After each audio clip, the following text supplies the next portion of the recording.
दोस्तों फिर से एक बार स्वागत है आपका अपने channel basic maths and physics पे। हम ट्रिग्नोमेट्री, हमने जो भी अभी तक ट्रिग्नोमेट्री पढ़ी वो राइट एंगल ट्रायंगल के हिसाब से पढ़ी।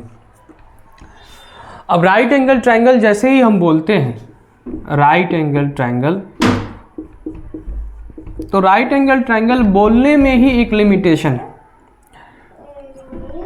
कि ये ट्रायंगल जो होना चाहिए हमारा राइट एंगल ट्रायंगल, ये ट्रायंगल जो होना चाहिए राइट एंगल ट्रायंगल होना चाहिए। तब इस ट्रायंगल में हम साइन रेशियो या कॉस रेशियो या टैन रेशियो की बात करते हैं। ये अगर थीटा है तो साइन थीटा, कॉस थीटा या टैन थीटा की बात करते हैं। ठीक है, ये तो हो गया पहला लिमिटेशन। दूसरा लिमिटेशन जो हो गया इसके राइट एंगल ट्रायंगल होने की वजह से ही आता है, क्योंकि राइट एंगल ट्रायंगल जो होता है उसका एक एंगल जो होता है वो 90 डिग्री का होता है। अब इसके 90 डिग्री होने के वजह से क्या होता है कि देखिए ट्रायंगल के तीनों एंगल का सम जो होगा वो 180 डिग्री होगा। इसमें तो एक यही 90 का निकल गया ना, एक ही एंगल 90 डिग्री का हो गया, तो बाकी जो ये और ये एंगल दोनों का सम होगा वो 90 डिग्री होगा। अब ये दो एंगल मिलकर 90 डिग्री बना रहे हैं, इसका मतलब ये है कि ये दोनों एंगल 90 डिग्री से कम है। इस तरह के एंगल को हम एक्यूट एंगल बोलते हैं। मैंने पिछली वीडियोस में बार बार आपको बताया। मतलब थीटा कोई भी एंगल जब 0 और 90 के बीच में हो तो उसे हम एक्यूट एंगल बोलते हैं। अब राइट एंगल ट्रायंगल में जो हमारा लिमिटेशन है कि साइन रेशियो या कोसाइन रेशियो या टैन रेशियो का मतलब जो थीटा के ऊपर वैल्यू अगर हमको निकालना हो तो वो हम इसी रेंज में इसी डोमेन में निकाल सकते हैं कि वो एंगल जो हो वो थीटा और 90 डिग्री के 0 और 90 डिग्री के बीच हो, तभी हम उसका वैल्यू निकाल सकते हैं। लेकिन फिर मैंने पिछले क्लास में आपको दो रूल सिखाए, साइन रूल और कोसाइन रूल। कोसाइन रूल इसमें क्या था कि ये राइट एंगल ट्रायंगल का जो बाउंड्री था उससे हम थोड़ा निकले कि चलो कोई ट्रायंगल अगर राइट एंगल ट्रायंगल है तो उसे साइन कोसाइन और टैन के हेल्प से हम सॉल्व कर सकते हैं। लेकिन अगर कोई ट्रायंगल राइट एंगल ही ना हो, इस तरह से हो, तो इसको हम कैसे सॉल्व करेंगे? तो उसके लिए हमने इस तरह के ट्रायंगल जो राइट एंगल ट्रायंगल ना हो उसको हम ऑब्लिक ट्रायंगल बोलते हैं। तो इसमें हमने क्या किया कि इसको दो पार्ट में करके राइट एंगल ट्रायंगल दो राइट एंगल ट्रायंगल बनाया। उसके हिसाब से हमने साइन रूल और कोसाइन रूल को डिराइव किया, मालूम किया साइन रूल क्या होता है, कोसाइन रूल क्या होता है, और उसके हिसाब से हमने किसी ऑब्लिक ट्रायंगल को भी सॉल्व करने का तरीका जान गए। लेकिन जैसे ही हम राइट एंगल ट्रायंगल का जो लिमिटेशन है वो हटाते हैं, अब इसमें एक एंगल 90 डिग्री ही हो ये ज़रूरी नहीं। अब उसके चलते क्या होगा कि ये एंगल जो है वो 90 डिग्री से कम हो। अब ये कंपनसेशन भी खत्म हो जाता है। मान लीजिए कोई ट्रायंगल इस तरह से है, इस तरह से, अब ये ट्रायंगल तो ऑब्ट्यूज एंगल है, मतलब 90 डिग्री से बड़ा है। तो इस तरह का प्रॉब्लम अगर हो तो उसमें हम ये मान लीजिए थीटा है तो इसको साइन ऑफ थीटा हम कैसे निकालेंगे? अब ये ना राइट एंगल ट्रायंगल है ना एक्यूट एंगल है। तो इस तरह की सिचुएशन में हम क्या करते हैं कि साइन और कोसाइन का जो हमने नहीं बोला, सिचुएशन में हम क्या करते हैं कि हम क्या कर रहे थे राइट एंगल ट्रायंगल में, क्या कर रहे थे कि किसी भी दो साइड का रेशियो ले रहे थे, मतलब ट्रिग रेशियो के तौर पर पढ़ रहे थे। ट्रिग्नोमेट्री जो भी हम पढ़ रहे थे वो ट्रायंगल के साइड्स के रेशियो के बारे में के तरह पढ़ रहे थे। अब इसके डेफिनेशन को हम कुछ, ये साइन कोसाइन के डेफिनेशन को हम कुछ बदलते हैं। उसके बदलने के लिए हम क्या करते हैं कि एक यूनिट सर्कल का हेल्प लेते हैं। यूनिट सर्कल का हेल्प लेते हैं। यूनिट सर्कल किसे कहते हैं? यूनिट सर्कल उस सर्कल को कहते हैं जिसका रेडियस जो हो वो 1 यूनिट हो। अब वो 1 यूनिट कुछ भी हो सकता है। जैसे अगर इसे हम इस यूनिट की जगह पे हम सेंटीमीटर ले सकते हैं, मीटर ले सकते हैं, इंच ले सकते हैं, कुछ भी ले सकते हैं, लेकिन वो 1 यूनिट होना चाहिए। तो हम क्या करते हैं कि सबसे पहले एक कार्टेशियन कोऑर्डिनेट ड्रॉ करते हैं।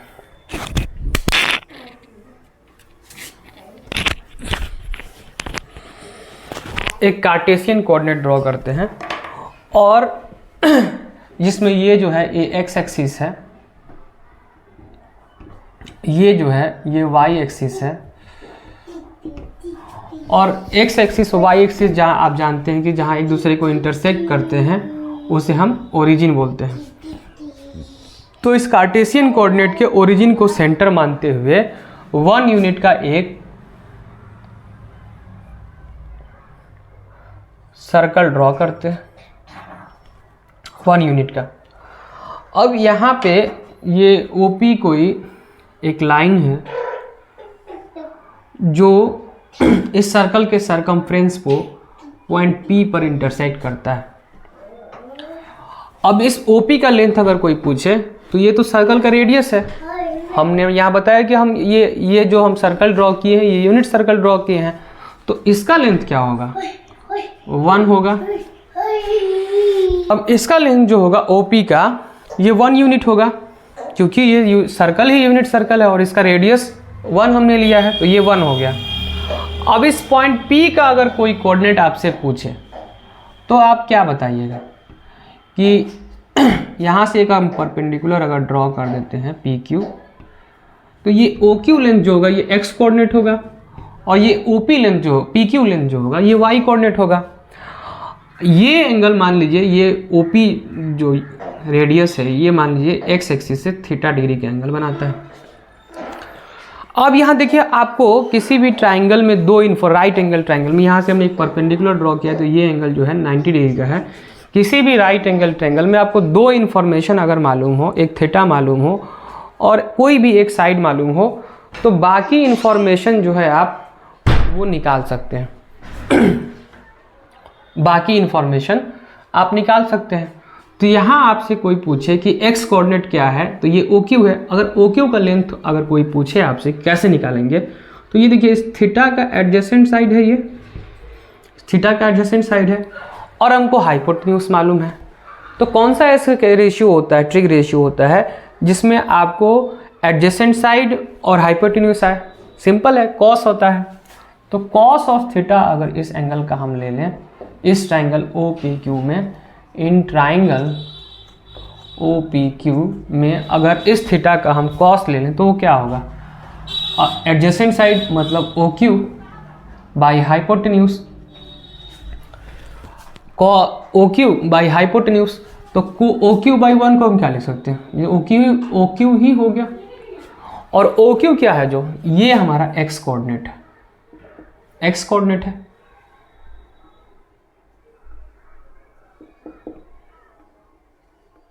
x कोऑर्डिनेट है। अब अगर कोई कहे कि y कोऑर्डिनेट क्या होगा, तो y कोऑर्डिनेट यहाँ पे PQ है। और अब देखिए कि इस थीटा के अपोजिट जो साइड है वो भी PQ है। अब आपसे कोई कहे कि इस PQ लेंथ को निकालिए, तो ये तो अपोजिट साइड है और हाइपोटेन्यूज हमको मालूम है, थीटा मालूम है। तो अपोजिट साइड और हाइपोटेन्यूज कौन सा रेशियो होता है? साइन रेशियो होता है। तो साइन ऑफ थीटा अगर हम ले लें तो ये क्या हो जाएगा? इस थीटा के अपोजिट PQ बाई हाइपोटेन्यूज 1, तो इसको हम PQ ही लिख सकते हैं। तो इससे हमको क्या मालूम हुआ कि ये क्या हो गया? ये y कोऑर्डिनेट हो गया। तो x कोऑर्डिनेट क्या हो गया? x कोऑर्डिनेट हमारा क्या हो गया? Cos of theta. और y कोऑर्डिनेट क्या हो गया? y coordinate sine of theta. अब इस पॉइंट का अगर कोऑर्डिनेट लिखना हो, इस पॉइंट का अगर कोऑर्डिनेट लिखना हो तो हम क्या लिख सकते हैं? कॉस ऑफ थीटा और साइन ऑफ थीटा लिख सकते हैं।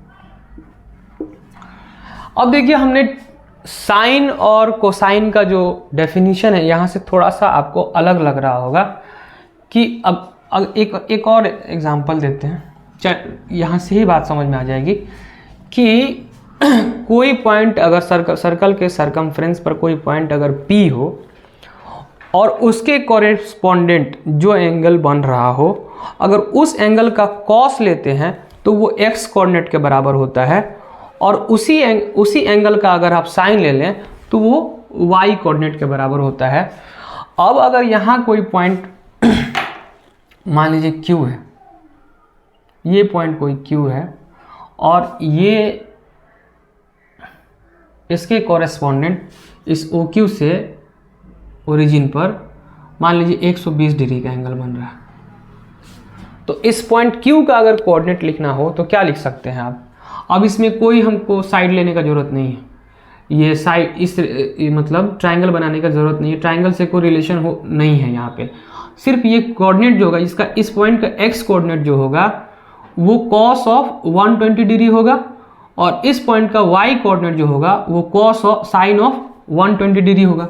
तो इस पॉइंट का कोऑर्डिनेट हम लिख सकते हैं cos ऑफ 120 डिग्री इस डेफिनेशन के हिसाब से, और sine of 120 degree y coordinate हो गया। अब यहाँ पे ये तो है ऑब्ट्यूज एंगल, यहाँ पे हमने बिना किसी ट्रायंगल के हेल्प से इसका कोऑर्डिनेट लिख दिया। अब अगर सिर्फ हम इस पॉइंट का किसी और तरीका से कोऑर्डिनेट निकाल लें तो cos ऑफ 120 का वैल्यू निकल जाएगा, x कोऑर्डिनेट निकाल लें तो cos ऑफ 120 का वैल्यू निकल जाएगा, और y कोऑर्डिनेट निकाल लें तो sin ऑफ 120 का वैल्यू निकल जाएगा। तो इसके लिए अब क्या करेंगे, अब वही ट्रायंगल वाला हेल्प लेंगे कि यहाँ से एक अगर हम परपेंडिकुलर ड्रॉ कर दें तो ये लेंथ जो है ये x कोऑर्डिनेट है, और ये लेंथ जो है y कोऑर्डिनेट है, इस पॉइंट का कोऑर्डिनेट है, और इस पॉइंट का x कोऑर्डिनेट क्या है, cos ऑफ 120 है, और इस पॉइंट का y कोऑर्डिनेट क्या है, sin ऑफ 120 है। तो अगर ये लेंथ और ये लेंथ निकाल लें तो cos ऑफ 120 भी निकल जाएगा, sin ऑफ 120 भी निकल जाएगा। जब यहाँ देखिए तो ये पूरा एक चक्कर जो लगाएगा यहाँ से यहाँ तक, अगर यहाँ से यहाँ तक ये कितना होगा, 180 डिग्री होगा, और उसमें 120 अगर हम घटा लें तो कितना हुआ, 60 डिग्री। तो ये एंगल हमको मालूम चल गया 60 डिग्री। अब देखिए ये हो गया एक्यूट एंगल। अब एक्यूट एंगल से आप ट्रायंगल को सॉल्व करना तो जानते हैं। तो यहाँ अगर आप इस पॉइंट को QR मान लें, इस पॉइंट को R मान लें, तो ये अब राइट एंगल ट्रायंगल बन गया ORQ। अब in triangle ORQ, in triangle ORQ, triangle ORQ में अगर आपको कोई पूछे कि इस एंगल का ये डिस्टेंस अगर निकालना हो तो अगर cos आप ले लेते हैं, cos ऑफ 60 डिग्री आप ले लेते हैं, तो ये एडजेसेंट साइड है, एडजेसेंट साइड आएगा hypotenuse, cos of 60 degree is equal two adjacent side कितना है, OR बाई हाइपोटेन्यूज 1 है। लेकिन ये OR जो है देखिए तो ये x एक्सिस के लेफ्ट साइड में है, तो ये नेगेटिव होगा, ये नेगेटिव होगा। cos ऑफ OR जो है नेगेटिव होगा, तो इसको हम लिख सकते हैं कि नेगेटिव OR, ठीक है, is equal to negative OR। अब नेगेटिव OR हुआ तो OR बराबर क्या हो गया, minus cos of 60 degree, minus cos of 60 degree. अब इसी तरह अगर आपको यहाँ पे साइन अगर निकालना हो इस ट्रायंगल ORQ में, इन ट्रायंगल ORQ में अगर आपको साइन ऑफ थीटा निकालना हो, साइन ऑफ 60 डिग्री निकालना हो यहाँ पे, तो आप इसको क्या लिख सकते हैं, अपोजिट साइड जो कि QR है। अब देखिए यहाँ पे QR जो है वो x एक्सिस के ऊपर है, x एक्सिस के ऊपर है, तो ये क्या होगा, पॉजिटिव होगा, QR बाई 1। हाइपोटेन्यूज क्या है, ये 1 है, ये इस सर्कल का रेडियस है, और रेडियस हमने यूनिट सर्कल ड्रॉ किए हुआ है, तो इसका कहीं भी रेडियस हम लेंगे तो 1 ही होगा, तो बाई 1, तो इसको हम नहीं भी लिखे तो काम चल जाएगा। तो QR हो गया, QR पॉजिटिव है तो पॉजिटिव रहने देते हैं। तो इस पॉइंट का अब जो कोऑर्डिनेट हमारा हुआ, इस पॉइंट का क्या हो गया, माइनस cos ऑफ 60 डिग्री और साइन ऑफ 60 डिग्री। अब अगर आप cos ऑफ 60 डिग्री का वैल्यू तो जानते हैं, cos ऑफ 60 डिग्री का वैल्यू आप जानते हैं,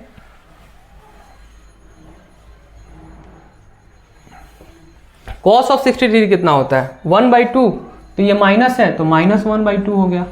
अब इस पॉइंट का कोऑर्डिनेट लिख रहे हैं। और साइन ऑफ 60 डिग्री क्या होता है, √3/2, तो ये तो प्लस में ही है, तो प्लस में ही होगा।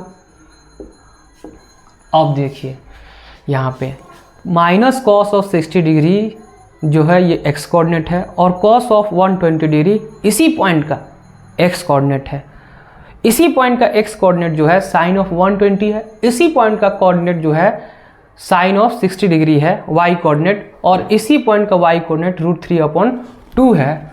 तो cos ऑफ 120 क्या हो जाएगा? cos ऑफ 120 डिग्री बराबर -1/2 और साइन ऑफ 120 डिग्री बराबर क्या हो जाएगा? इसका y कोऑर्डिनेट हो जाएगा। तो y कोऑर्डिनेट क्या निकाला हमने? √3/2 निकल गया। तो इस तरह जब हम अपने डेफिनेशन को थोड़ा सा हमने बदला, उसके रेशियो से बदल के उसमें इस तरह हमने क्या किया कि ये इस यूनिट सर्कल के हिसाब से जब हमने cos थीटा और sin थीटा को डिफाइन किया, तो उसमें जो हम रेशियो ले रहे थे ट्रिग्नोमेट्रिक राइट एंगल ट्रायंगल का, वो यहाँ पे नहीं रह गया। अब उससे हम फ्री हो गए। तो इस तरह जब हम ट्रिग्नोमेट्री पढ़ते हैं तो अब यहाँ देखिए कि यहाँ एक वेरिएबल है, तो थीटा है। अब थीटा हम कुछ पुट कर रहे हैं तो हमारा x कोई वैल्यू आ रहा है cos थीटा और sin थीटा का। तो इस तरह कोई भी चीज़ अगर होता है, फिर से हम बताते हैं। देखिए यहाँ पे मान लीजिए एक कोई सेटअप है, जैसे मान लीजिए ये x² है, ठीक है। अब यहाँ पे x वेरिएबल है। अगर x का वैल्यू अगर हम 1 पुट करें तो हमको y का, अगर ये मान लीजिए निकलने वाला वैल्यू को हम y बोल देते हैं, तो y का वैल्यू क्या हो जाएगा? जो वैल्यू हमारा आउटपुट आता है, यहाँ अगर हम इनपुट करें, मतलब कोई x का कोई वैल्यू ले रहे हैं, ठीक है, उसको हम इनपुट बोलते हैं। और उसके बाद इसके अंदर कोई कैलकुलेशन हो रहा है, किसी भी तरह का कोई कैलकुलेशन हो रहा है, किसी अलग अलग तरीका ये x वेरिएबल है जो इसके साथ गुणा भाग कुछ हो रहा है, और उसके बाद कैलकुलेशन के बाद कोई एक वैल्यू आ रहा है, उसको हम y बोल देते हैं। तो ये अगर हम यहाँ x वेरिएबल है हमारा जो बदल रहा है, तो अगर x का वैल्यू पुट करें यहाँ पे 1, तो हमारा y का वैल्यू क्या आ रहा है? 1 आ रहा है। 2 पुट करें तो y का वैल्यू क्या आ रहा है? 4 आ रहा है। मतलब y का वैल्यू जो है वो x के वैल्यू के ऊपर डिपेंड करता है। तो इस कंडीशन में हम x को इंडिपेंडेंट वेरिएबल, मतलब x का वैल्यू हम कुछ भी लग सकते हैं, और इस x के लिए हुए वैल्यू के हिसाब से अब यहाँ पे जो सेटअप होगा, मतलब गुणा भाग जो भी होगा, मान लीजिए 2x + 1 हो गया, मतलब 2x + x² मान लीजिए हो गया। तो अब यहाँ पे अगर हम x का वैल्यू पुट करेंगे, अब इसमें x में 2 बार गुना होगा, 2 से गुना होगा, फिर उसके x² से करके फिर उसमें जोड़ेंगे, तब y का वैल्यू निकलेगा। तो ये इस तरह का कोई सेटअप हो, ठीक है, जिसमें हम x का वैल्यू कुछ लें, बीच में गुणा भाग कुछ हो, और फिर y का वैल्यू आए। तो इस तरह के सेटअप को हम फंक्शन बोलते हैं। फंक्शन बोलते हैं। ये फंक्शन के ऊपर मैं पूरा एक लेक्चर देना चाहूँगा, बहुत ज़रूरी है, लेकिन वो कैलकुलस से पहले दूंगा। कैलकुलस पढ़ाते समय, कैलकुलस के जब मैं पढ़ाऊँगा तो उससे पहले फंक्शन मैं आप लोगों को सिखाऊंगा। लेकिन यहाँ पे मैं आपको, जो कि अब हम जो ट्रिग्नोमेट्री को पढ़ रहे हैं, वो नॉट ट्रिग्नोमेट्रिक रेशियोज़ के एज ए ट्रिग्नोमेट्रिक रेशियोज़ नहीं पढ़ के एज ए ट्रिग्नोमेट्रिक फंक्शन या सर्कुलर फंक्शन के तौर पर पढ़ रहे हैं। तो ये वर्ड फंक्शन आ गया, इसलिए मैं फंक्शन के बारे में थोड़ा सा बता देता हूँ। अब इसमें एक चीज़ बस ये ध्यान में रखना है इस तरह की सिचुएशन में, कि यहाँ पे अगर हम -2 लें तब भी 4 आता है। -2 का स्क्वायर 4 ही हुआ। तो इसमें किसी दो भी इनपुट का, मतलब अगर कोई 2x का वैल्यू लें तो कोई y का वैल्यू जो हो सेम आ सकता है, लेकिन अगर हम एक वैल्यू पुट करें थीटा, मतलब 2 यहाँ पे पुट कर रहे हैं, तो उसका 2 वैल्यू, मतलब 2 अगर पुट करें तो 4 और 8 नहीं आना चाहिए। तो इस तरह का जो भी रिलेशन होता है उसको हम फंक्शन बोलते हैं। अब यहाँ पे क्या हो रहा है कि जैसे जैसे हम थीटा बदल रहे हैं, हमारा x कोऑर्डिनेट और y कोऑर्डिनेट बदल रहा है। मतलब यहाँ पे थीटा जो है इंडिपेंडेंट वेरिएबल है, x कोऑर्डिनेट और y कोऑर्डिनेट जो है वो डिपेंडेंट वेरिएबल है। तो इस तरह का जो रिलेशन होता है उसको हम फंक्शन बोलते हैं। इसलिए अब जो हम सर्कल पढ़ेंगे, अब जो हम ट्रिग्नोमेट्री पढ़ेंगे, वो एज ए ट्रिग्नोमेट्रिक फंक्शन पढ़ेंगे। तो हमने थोड़ा सा साइन और कोसाइन का जो डेफिनेशन था उसको बदल के, जो कि अभी तक ट्रिग रेशियो, मतलब राइट एंगल ट्रायंगल के रेशियो के तौर पर हम जानते थे, उसको मैंने थोड़ा सा बदल दिया। इसी राइट एंगल ट्रायंगल के हेल्प से अब ये जो हो गया, ये यूनिट सर्कल के सरकमफ्रेंस पर कोई पॉइंट अगर है तो उसके अलोंग, मतलब उसके कोरेस्पोंडेंट जितना एंगल बन रहा है उस एंगल का कॉस ऑफ थीटा लें तो वो एक्स कोऑर्डिनेट होता है, मतलब उस एंगल का कॉस थीटा लें तो वो एक्स कोऑर्डिनेट होता है, और उस एंगल का साइन थीटा लें तो वाई कोऑर्डिनेट होता है। तो अब जो हो गया उस एंगल का एक्स कोऑर्डिनेट जो हो गया, उस एंगल के अलोंग एक्स कोऑर्डिनेट जो हो गया वो कॉस थीटा हो गया, और उस एंगल के कॉरेस्पोंडेंट जो वाई का जो वाई कोऑर्डिनेट जो होगा वो साइन थीटा हो गया। इसमें अब साइड वाला जो रेशियो था वो इन्वॉल्व नहीं है। तो इसके चलते अब हम किसी ऑब्ट्यूज एंगल, जैसे यहाँ पे 120 डिग्री है, 120 डिग्री है, अब इसका भी वैल्यू निकाल सकते हैं। इस पॉइंट का कोऑर्डिनेट हम सीधे लिख देंगे, 120 डिग्री है तो cos of 120 degree sine of 120 degree. अब कोई दूसरा जुगाड़ बैठा के अगर हम ये इसका इस पॉइंट का किसी दूसरे तरीका से अगर एक्स कोऑर्डिनेट और वाई कोऑर्डिनेट जान जाए तो कॉस ऑफ 120 एक्स कोऑर्डिनेट के बराबर होगा, साइन ऑफ 120 वाई कोऑर्डिनेट के बराबर होगा। तो ये इस तरीका से हम क्या करते हैं कि किसी भी एंगल का अब हम एक्यूट एंगल का जो बाउंड्री है, एक्यूट एंगल का जो लिमिटेशन था एक्यूट एंगल का राइट एंगल ट्रायंगल में, उससे हमने इसको आगे बढ़ा के किसी भी एंगल के लिए अब साइन कोसाइन और टैन को हम निकाल सकते हैं, का वैल्यू हम निकाल सकते हैं। अब यहाँ पे एक चीज़ जो हमको आगे फिजिक्स में बहुत ज़्यादा ज़रूरत पड़ता है, वो इसका साइन जो होता है कि किस क्वाड्रेंट में कौन सा साइन होता है वो होता है। अब देखिए यहाँ पे अगर हम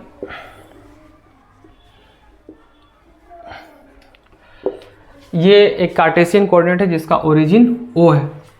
अब आप जानते हैं कि x कोऑर्डिनेट जो है वो cos थीटा है और y कोऑर्डिनेट जो है वो sin थीटा है, और इसी दोनों का तो रेशियो tan होता है।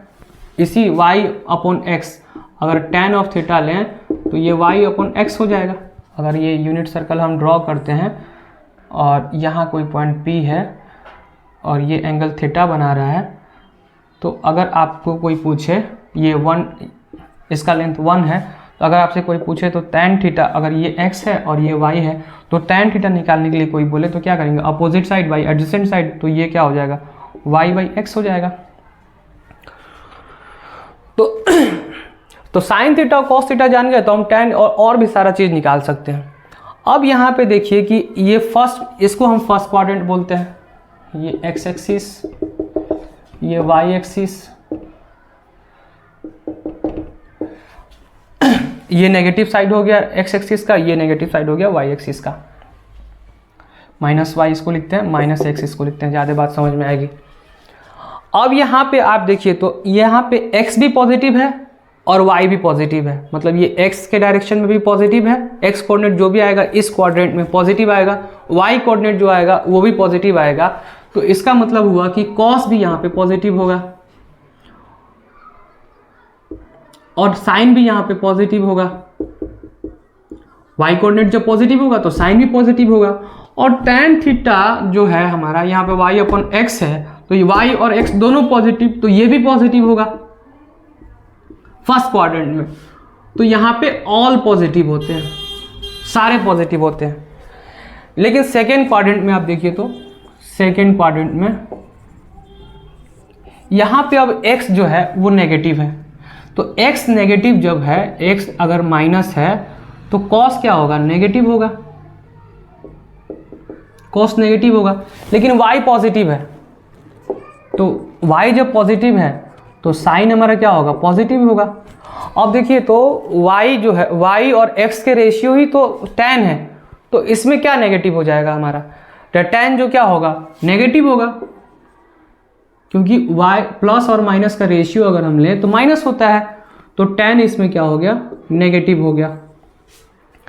तो इसमें क्या पॉजिटिव हुआ, सिर्फ cos पॉजिटिव हुआ, तो ये इसका हम C लिख के इसको हम गोल घेर देते हैं। उससे हम एक चीज़ अभी दिखाएंगे, वो आपने बार बार सुना होगा, कास्ट रूल सुना होगा आपने, कास्ट रूल। अब यहाँ पे देखिए थर्ड क्वाड्रेंट में x नेगेटिव y भी नेगेटिव, मतलब साइन भी नेगेटिव होगा, साइन थीटा भी नेगेटिव होगा, कॉस थीटा भी नेगेटिव होगा। पॉजिटिव क्या होगा, साइन और कॉस के रेशियो को ही आप tan बोलते हैं, तो minus sine theta by minus cos theta क्या होगा, प्लस tan थीटा हो जाएगा। तो इसमें tan जो होता है वो पॉजिटिव होता है। और इसमें देखिए, अब यहाँ पे देखिए कि x तो पॉजिटिव है, मतलब cos पॉजिटिव है, cos ऑफ थीटा पॉजिटिव होगा यहाँ पे, पॉजिटिव। y नेगेटिव है, y नेगेटिव, तो y जब नेगेटिव है तो साइन क्या होगा यहाँ पे, नेगेटिव होगा।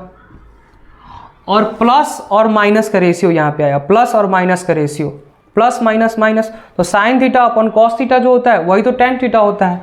तो यहाँ पे tan क्या हो जाएगा, प्लस माइनस माइनस, tan का रेशियो जो होगा, tan और थीटा जो होगा यहाँ पे नेगेटिव हो जाएगा। तो यहाँ पे क्या पॉजिटिव है, यहाँ पे साइन पॉजिटिव था, साइन पॉजिटिव था।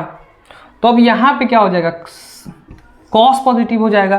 तो इसी को हम कास्ट रूल बोलते हैं कि CAST, कास्ट रूल, कि फोर्थ क्वाड्रेंट में कॉस पॉजिटिव होगा, फर्स्ट क्वाड्रेंट में ऑल पॉजिटिव होगा, सेकेंड क्वाड्रेंट में साइन पॉजिटिव होगा, थर्ड क्वाड्रेंट में tan पॉजिटिव होगा।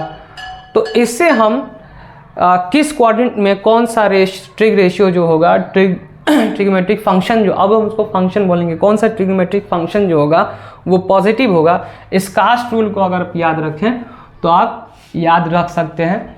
यहाँ तक देखने के लिए बहुत शुक्रिया। अगले वीडियो में हम और भी एंगल्स के ऊपर बात करेंगे। अगर आपका मेरा पढ़ाने का अंदाज़ अगर ठीक लग रहा है और समझ में आ रहा है बात, तो प्लीज़ सब्सक्राइब और लाइक ज़रूर कीजिए, इससे हमें हौसला मिलेगा आगे वीडियो बनाते रहने के लिए। बहुत धन्यवाद।